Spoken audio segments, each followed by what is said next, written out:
पूर्व कल्प में बहुत दिन व्यतीत हो जाने पर एक समय महात्मा ब्रह्मा और विष्णु आपस में लड़ने लगे। उन दिनों उन दोनों के अभिमान को मिटाने के लिए भगवान शंकर का लिंग प्रकट हुआ। अब पूछा कि महाराज ऐसा क्यों हुआ, दोनों आपस में क्यों लड़ने लगे ब्रह्मा विष्णु? तो बताया कि एक बार भगवान विष्णु क्षीर सागर में शेष की सैया में विराजमान थे। उसी समय ब्रह्मा वेताओं में श्रेष्ठ ब्रह्मा जी ने अपनी इच्छा से वहां आकर उन परम सुंदर कमल नेत्र शेष पर आरूढ़ भगवान विष्णु को देखकर कटु शब्दों का प्रयोग करने लगे। डांटने लगे कि अरे मूर्ख, मेरे आने के बाद तू खड़ा नहीं हुआ, मुझे देखकर जो मेरा सम्मान नहीं करता, जो व्यक्ति अपने श्रेष्ठ गुरुजनों को आया हुआ देखकर खड़ा नहीं होता, सम्मान नहीं करता, वह मूर्ख गुरुद्रोही कहलाता है। मैं तुमसे सदैव बड़ा हूं, ऐसा ब्रह्मा जी कह रहे विष्णु से। और जब उल्टा सीधा बोलकर डांटा, इस वचन को सुनकर के क्रोधित होने पर भी बाहर से भगवान विष्णु शांत बने रहे। भगवान विष्णु बोले कि हे वत्स, तुम्हारा कल्याण हो, तुम्हारा स्वागत है, आओ इस आसन पर बैठो। तुम्हारे मुखमंडल में इस समय व्यग्रता और क्रोध दिखाई दे रहा है, तुम्हारे नेत्र विपरीत भाव सूचित कर रहे हैं। तब ब्रह्मा जी बोले, वत्स विष्णु महामान मागतम काल वेगतः पितामहश्च जगतः पाता चा तब वत्स को। ब्रह्मा जी बोले कि हे विष्णु, काल के प्रभाव से तुम्हें बहुत अभिमान हो गया है। हे वत्स, मैं जगत का पितामह हूं और तुम्हारा रक्षक हूं, तुमको मेरा सम्मान करना चाहिए। विष्णु बोले कि हे वत्स, यह जगत मुझ में ही स्थित है, तुम इस बात को भूल रहे हो। इस दुनिया में मुझसे बड़ा कोई नहीं है, तुम मेरे नाभि से प्रकट हुए हो और तुम कैसे अज्ञान की बात कर रहे हो, मूर्खों जैसे। मतस्थम जगदम वत्सो मनुष्य तुम ही चोरवत, पूरा संसार हम ही से प्रकट हुआ है, तुम मेरे पुत्र होकर के व्यर्थ की बातें करते हो, अपमानजनित बातें करते हो, ये अच्छा नहीं लगता। और जब इस प्रकार से भगवान विष्णु ने कहा, तब नंदी कथा सुना रहे हैं सनत कुमारों को ये कथा। एवं ही बदोस्तत्रो मुग्धयो रजयोस्तया। उस समय वो अजन्मा ब्रह्मा और विष्णु मोह बस मैं श्रेष्ठ हूं, मैं स्वामी हूं, तुम नहीं, इस प्रकार बोलते बोलते एक दूसरे से युद्ध करने के लिए तैयार हो गए। दोनों युद्ध करने के लिए तैयार, एक हंस पर आरूढ़ हो गए, एक गरुड़ पर आरूढ़ हो गए। दोनों वीर ब्रह्मा और विष्णु युद्ध करने लगते हैं आपस में। ब्रह्मा और विष्णु के गण भी परस्पर आपस में युद्ध करने लगे। बड़ी भयावह स्थिति बन गई दोनों के बीच में। उस समय सभी देवतागण आकाश में स्थित होकर के विमानों में चढ़ चढ़ के इस प्रलयकारी युद्ध को देखने लग गए। एक दूसरे के ऊपर तमाम अस्त्र शस्त्रों का प्रहार करते। विष्णु भगवान ने क्रोध के श्रांत हो दीर्घ श्वास लेते हुए महेश्वर अस्त्र का संधान कर दिया। और जब विष्णु भगवान ने माहेश्वर अस्त्र का संधान किया तो ब्रह्मा जी ने पाशुपत अस्त्र का प्रयोग किया। एक तरफ से माहेश्वर अस्त्र, एक तरफ से पाशुपत अस्त्र, दोनों टकराने लगे। ये दोनों अस्त्र हजार हजार मुख वाले थे और ऐसे आपस में भयंकर दोनों अस्त्र शस्त्र टकरा रहे थे, तारे टूट टूट कर गिर रहे थे। इस प्रकार से ब्रह्मा विष्णु के प्रलयकारी इस युद्ध को देख करके भगवान शंकर ने सोचा कि अब क्या करें। ये तो दोनों आपस में, ये भगवान की ही सब लीला है, शंकर भगवान की। इति देवा भयम कृत्वा विचिन्वन्तः शिवाक्षयम् जगमुः कैलास शिखरम यत्रास्ते चंद्रशेखरः। इस प्रकार जब प्रलयकारी युद्ध हो रहा था ब्रह्मा और विष्णु का, तो सारे देवता भागे भागे भगवान शिव के पास गए। शिव को प्रणाम किया प्रणव के रूप में। प्रणवाकार स्थान को देख करके देवता प्रसन्न हुए और प्रणाम करके भगवान शिव के भवन में प्रविष्ट होकर के और बोले। देवता लोग भगवान शिव के चरणों में प्रणाम किया और प्रणाम करके भगवान शिव की स्तुति करी। और भगवान शिव से जब प्रार्थना करी बार बार, भगवान शंकर ने उन देवों को देखकर अपने गणों से उन्हें समीप बुलवाया। और देवताओं को जब समीप बुलवाया, कहो देवगण क्या बात है। तब देवताओं ने सारा बात कह दिया कि महाराज, इस समय तो ब्रह्मा और विष्णु में घोर युद्ध चल रहा है। यदि थोड़ी देर तक युद्ध चलता रहा तो पूरी सृष्टि का लय हो जाएगा, क्योंकि दोनों मैं बड़ा हूं इस बात को लेकर के युद्ध कर रहे हैं। तब देवताओं की बात को सुनकर के भगवान शिव ब्रह्मा विष्णु का जहां युद्ध हो रहा था उस युद्ध स्थली में पहुंच गए। अथ युद्धांगणम गंतुम हरिधातोरधीश्वरः अज्ञापयद गणेशानाम सतम तत्रई। केतकी के फूल ने कहा कि मैं तो बहुत दिनों से गिर रहा हूं, मुझे पता नहीं कब से मैं गिर रहा हूं। दोनों ब्रह्मा और विष्णु थके हुए थे, अंत पा नहीं रहे। तो मैं भगवान ब्रह्मा जी ने उस केतकी पुष्प से कहा कि तुम एक काम मेरा कर दो। क्या करना है बताइए। कहा हम विष्णु के पास जाएंगे और वहां जब बात होगी तो तुम कह देना कि हाँ इन्होंने इस लिंग का अग्रभाग देखा है। हे हरे, मैंने इस स्तंभ का अग्रभाग देख लिया है, इसका साक्षी है केतकी फूल। हम कहेंगे तो तुम कह देना हाँ। वहां से केतकी को इस तरह से बात तय करके ब्रह्मा जी आए और उधर से भगवान विष्णु भी जहां थे वहीं दोनों एक जगह है आ जाते हैं। ब्रह्मा जी ने कहा कि देखो विष्णु, तुमको इसका आदि मिला। विष्णु भगवान ने कहा कि हमको तो इसका आदि नहीं मिला, मैं बहुत नीचे तक गया पर कहीं इसका आदि मूल नहीं मिला। ब्रह्मा जी ने कहा मैंने तो पता लगा लिया, एक केतकी पुष्प प्रमाण है वहीं था। और केतकी ने कह दिया कि हाँ हे हरि, हे विष्णु, मैंने इस स्तंभ का अग्रभाग देख लिया है, इसका साक्षी है केतकी पुष्प है। तब उस केतकी ने भी झूठ विष्णु के समक्ष कह दिया कि ब्रह्मा की बात सत्य है। विष्णु उस बात को सत्य मानकर ब्रह्मा को स्वयं प्रणाम किया और उनका षोडशोपचार पूजन किया। यद्यपि तो सब जानते थे विष्णु, पर ब्रह्मा जी को कहा कि ठीक है आप ही बड़े हो। षोडशोपचार पूजन किया, ब्रह्मा जी की स्तुति करी खूब। विधिम प्रहर्तुम सठमग्नि लिंगता साईश्वरस तत्र बभूव सांकृति समुत्थिता स्वामी विलोक नातुनः प्रकंप पाणी प्रह्रिय तत्पदम। अब कहते कि उसी समय कपटी ब्रह्मा को दंडित करने के लिए उस प्रज्वलित स्तंभ लिंग से माहेश्वर भगवान शिव प्रकट हो गए। बोलिए शंकर भगवान की जय हो।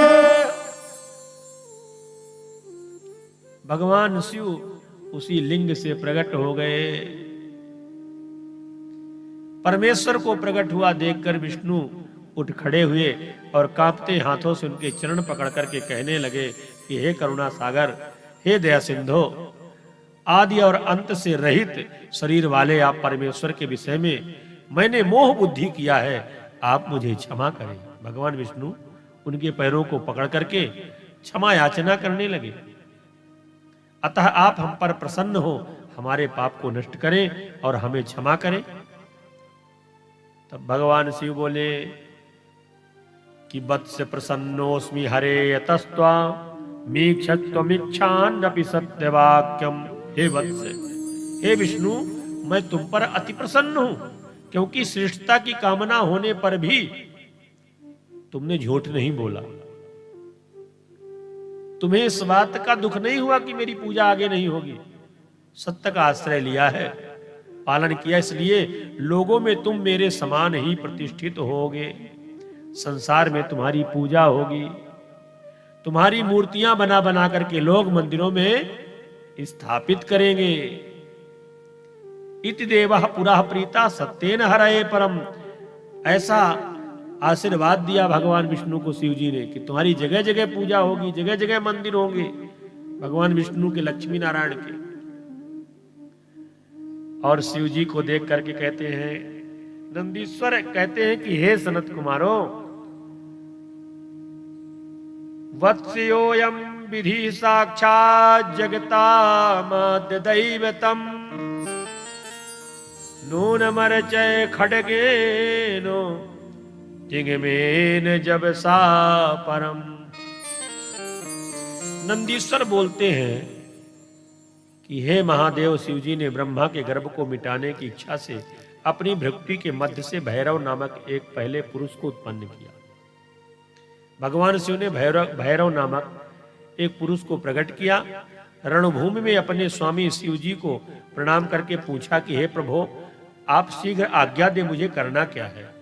उस गण ने भगवान शिव से पूछा कि मुझे, मेरे लिए आज्ञा क्या है। तब शिव जी बोले कि हे वत्स, ये जो ब्रह्मा है ना, वे इस सृष्टि के आदि देवता हैं। तुम वेग से तत्क्षण तीक्ष्ण तलवार लेकर के इसके सिर को काट दो। भगवान शिव ने अपने गण से कहा कि तुम इस ब्रह्मा के शिव को सिर को काट दो।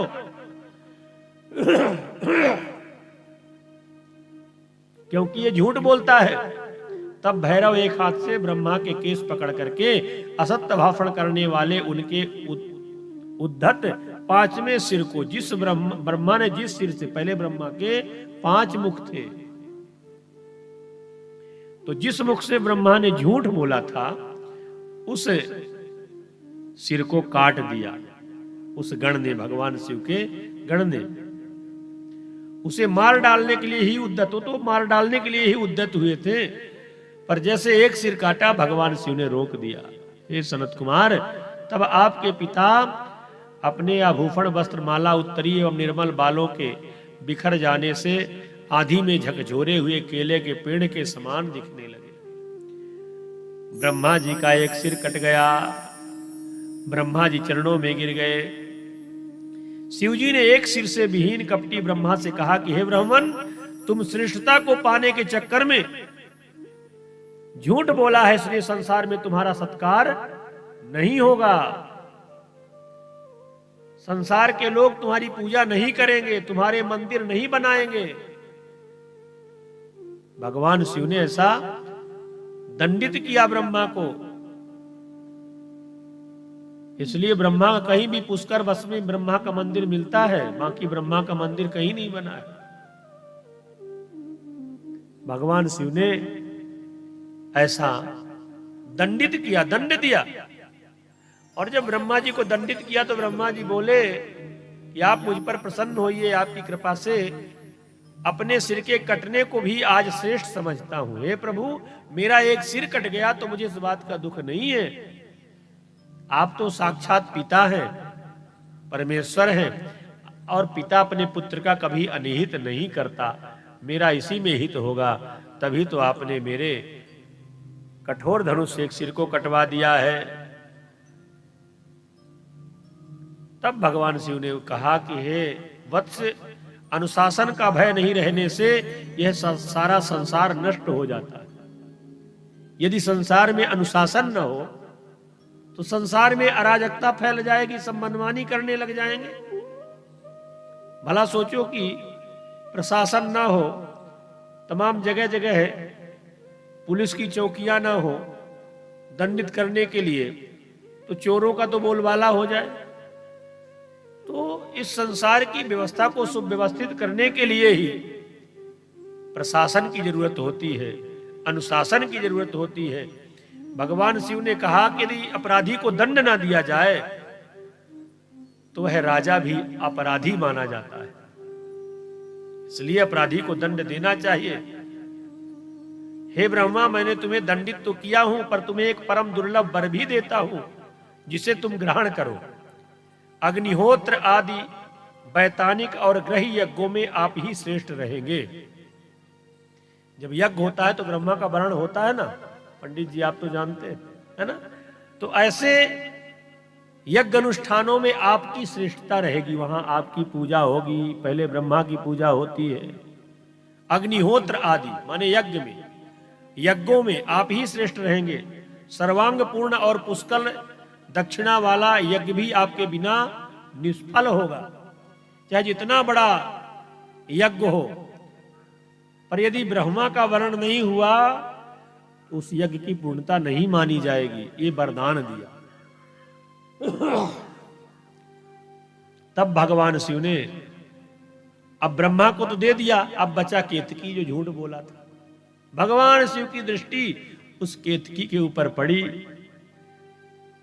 अथाह देवः कीतवः केतकम कूट साक्षिणम रे रे केतक दुष्टत्वम सठ दूर मितो व्रज। भगवान शिव ने झूठी गवाही देने वाले कपटी केतकी पुष्प से कहा कि अरे सठ, तुम दुष्ट हो, यहां से दूर चले जाओ, मेरी पूजा में उपस्थिति तुम्हारी नहीं होगी, तुम मुझे प्रिय नहीं होगे। इसलिए केतकी का जो फूल है भगवान शिव के पूजन में निषेध बताया गया है। शिव जी द्वारा इस प्रकार कहते ही सभी देवताओं ने केतकी को उनके पास से हटा करके अन्यत्र भेज दिया। भगवान शिव ने कहा तुम चले जाओ, मेरी पूजा में रहने योग्य तुम नहीं हो, तुमने झूठ बोल दिया। तब केतकी पुष्प ने भगवान शिव की आराधना करी। नमस्ते नाथ में जन्म निष्फलम भवदा गया, सफलम क्रियताम तातो क्षम्यताम मम किल विषम, ज्ञाना ज्ञान कृतम पापम नाशयत्येव ते स्मृति, तादृशे त्वयि दृष्टे में मिथ्या दोषः कुतो भवेत्। केतकी ने कहा कि हे नाथ, आपको नमस्कार है, आपकी आज्ञा के कारण मेरा तो जन्म ही निष्फल हो गया। आपने ऐसी आज्ञा दे दिया कि मेरा फूल बनना बेकार, आपकी पूजा में नहीं आऊंगा तो मेरा जीना बेकार है। हे तात, हे प्रभु, मेरा अपराध क्षमा करे और मेरा जन्म सफल कर दे। जाने अनजाने में हुए पाप आपके स्मरण मात्र से नष्ट हो जाते हैं, फिर ऐसे प्रभावशाली आपके साक्षात दर्शन करने पर भी मेरे झूठ बोलने का दोष कैसे रह सकता है। आपका दर्शन कर लेने मात्र से, केतकी कह रहा है कि आपका दर्शन मात्र कर लेने से सारे पाप नष्ट हो जाते हैं। यदि मेरे झूठ बोलने का पाप लग गया तो हमने आपका दर्शन कर लिया तो उस पाप को भी नष्ट होना चाहिए ना, वो पाप तो नष्ट हो गया। इस प्रकार जब स्तुति करने पर भगवान सदाशिव ने कहा कि मैं सत्य बोलने वाला हूं, अतः मेरे द्वारा तुझे धारण नहीं किया जाना चाहिए, मैं तो तुम्हें धारण नहीं करूंगा, विष्णु आदि देवगण तुम्हें धारण करेंगे। इतना कह दिया और तुम्हारा जन्म सफल होगा और मंडप आदि के बहाने तुम मेरे ऊपर भी उपस्थित रहोगे। मंडप के ऊपर केतकी को छा दे तो कोई दोष नहीं है, पर ऊपर भगवान शिव के स्थापित नहीं होता। कहा तुम और देवताओं की पूजा में रहोगे पर मेरी पूजा में नहीं रहोगे। जो बड़े बड़े योगियों को गति मिलती है वो भी सरलता से नहीं मिलती, बड़ी कठिनता से मिलती है। वह गति गीध रूप है, गीध देह तज धरि हरि रूपा, भूषण बहुपट पीत अनूपा। वह गीध भगवान के धाम को गया। तो हे नाथ, आप इतने करुणा वरुणालय हैं, आप इतने दयालु हैं, तो क्या मेरे ऊपर कृपा नहीं करेंगे?